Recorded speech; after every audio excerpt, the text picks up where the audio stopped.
Yo, what's good, gamers? Welcome to Gamers vs. World News, your go to for the deepest dive into gaming. I'm Crux, your host, and today we got a stacked week to unpack in this video with some releases of Black Myth Wukong dropping some game changing DLC, Silent Hill 2 dropping its remake, and Microsoft making a couple plays in the gaming scene, trying to see the direction of the Xbox and Microsoft goes to. And we have a little bit of drama I am going to be focusing on in this week. All right, so let's just hop right into it. Kicking off the week with a banger, Black Myth Wukong's Journey Beyond DLC is set to launch. Game Informer tells us that a new region's coming now with epic bosses, new weapons are going to added, and a bunch of new Chinese mythology is going to be spread out there for people to consume, learn about, and originally the game did so much for Chinese mythology. Now with this DLC, it's gonna bring much more of that to around 20 million people who already bought the game.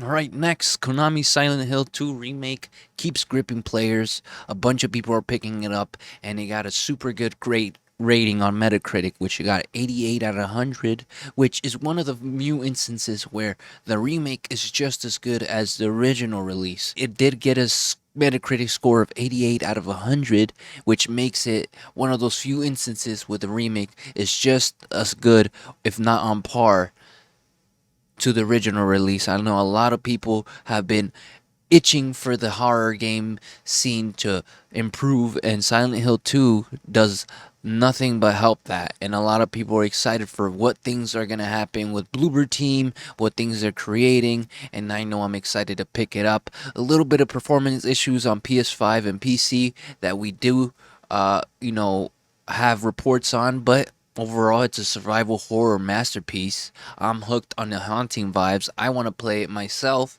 but I want to slowly do it. I am a little bit of scary cat.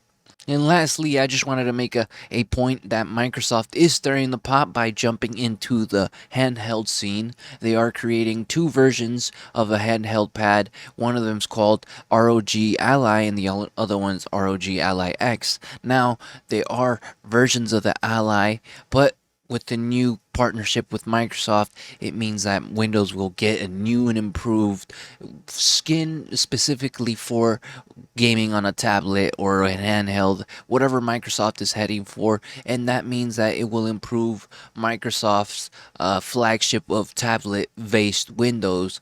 And I did read up on it. Linus Tech Tips, he did a little segment on it, and it just makes it so it's a lot less task intensive on the task manager on a tablet version or a handheld version, and these improvements could transfer onto regular versions where Windows has a million tasks going on in the background for no reason, slowing down your computer. So that's pretty exciting. Microsoft is jumping into that scene. PlayStation's in it, and of course Nintendo is still number one because die-hard Nintendo fans have been buying it non-stop. It has grossed, Nintendo Switch 2 has grossed over 3.5 million units sold, and that's numbers not gonna slow down anytime soon. As long as Nintendo makes them, people will buy them, and that's where people stands are right now. Unfortunately, we do have a little bit of potential bad news. They are layoffs that Bethesda and Activision are going to try to pursue with their employment. So they are going to be laying off a couple people. Xbox Future as well. Having people do layoffs when a lot of projects are just starting is never a good thing, because you know that these people are making profits and these employees are just getting laid off once they're not used. Now, I wanted to focus on a couple interviews on devs, things that people are saying, and basically a couple headlines have been, made by some of these CEOs or people in the corporate world of gaming news. So we're going to focus on Ubisoft. Now, Ubisoft CVO, I'm not going to try pronounce his name because he is French, or it is a French looking name. Basically, Ubisoft CEO is saying gamers need to get used to not owning their games, and this is not something you really want to, double down on just because we don't really know where we stand. Steam, yes, it's a huge library, but do we really own those games? What if Steam goes away? So a lot of these companies are saying you own the rights to play the game. You don't necessarily own the game. So I know that's a little controversial. I want to know that I own the game. You know, I could play this game whenever I want. I could download it whenever I want, as long as the platform's there. And basically, this CEO is saying no. It's out of touch. Don't get used to owning your games. If you can't play the game, don't be surprised. We'll tell you guys. And I don't think that's really good. Now, another controversial thing in the corporate side of things, Marathon is getting postponed or delayed indefinitely. We don't have a date when it's getting delayed until, but we know that that's their stand right now. This has been a mess of a launch for Bungie. It's not showing true colors to Bungie. They're not really holding up or up to par to their name. Destiny and Destiny 2 were good. They weren't the best projects they could have done. They were little controversial things that they have been doing. For example, stealing people's art, taking inspiration from other things, not giving credit. And basically, with this game, they're just releasing a bare bones game and they're going to charge you for it. And on top of that, it's going to be a live service type game. They're going to be adding subscriptions, and it was going to be a flop.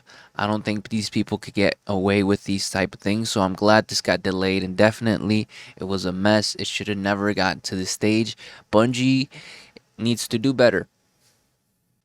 It's time for the release radar. We are approaching the end of this show. It hasn't been too much of a crazy week. It has just started. I just wanted to get this out there as a pilot, of course. Just let me know what you guys think. But anyways, the release radar is Monster Hunter Wild. Its Title 2 drops fairly soon in a couple days here. A lot of people are excited for that. It is going to include a whole bunch of new features to the game. Leviathan Arc Tempered Dona, a bunch of weapons, new events, and supposedly a lot of improvement in terms of gameplay. So, is this enough for you guys to dive back in? I know it is for me. I will be firing that game up. Anyways, the next release is Death Stranding 2. I know a lot of people are playing this a little early because of pre-order bonuses, but it officially hits the stores on July 3rd. It is a PS5 exclusive. It won't be on PC for a little while. PC release, like I said, to be determined, but a lot of people are hyped. It's going to really show off what the PS5 could do.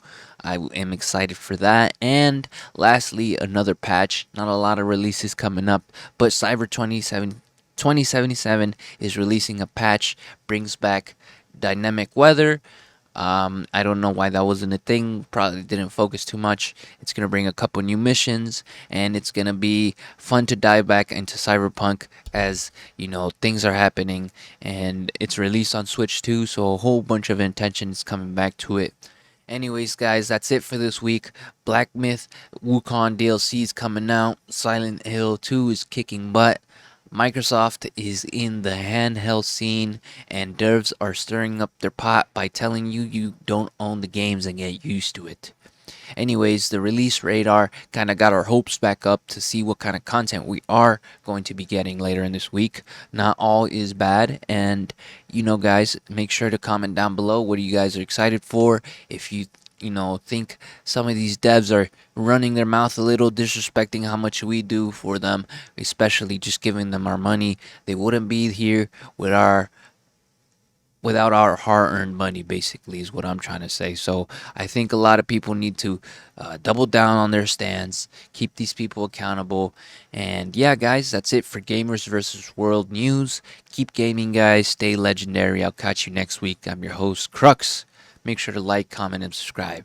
All right, guys. See ya.